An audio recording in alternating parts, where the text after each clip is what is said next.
You got to love your hips.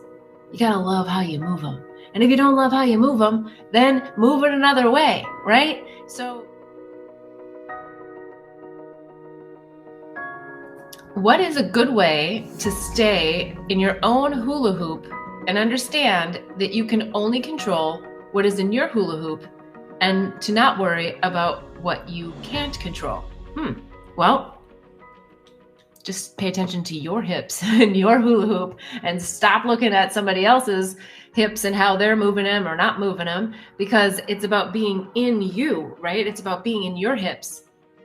And it's about you working with the energy of that hula hoop. I know what you're saying, but let's use the example. It's a fun one. I love the hula hoop idea. It's a ring fence. It's like, this is my domain. That's their domain. If you're looking at their domain and you're worried about what's happening in their domain, you're not going to know what's happening in your own.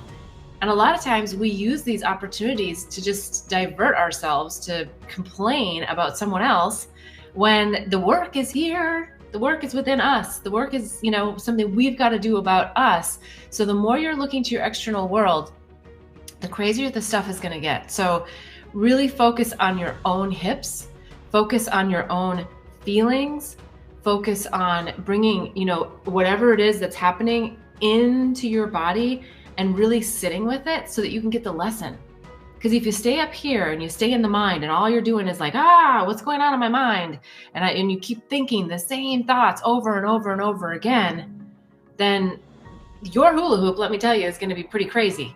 But you're still responsible for only your hula hoop and how you embody and how you release and how you allow yourself to feel the emotions based on whatever it is that's happening in your life.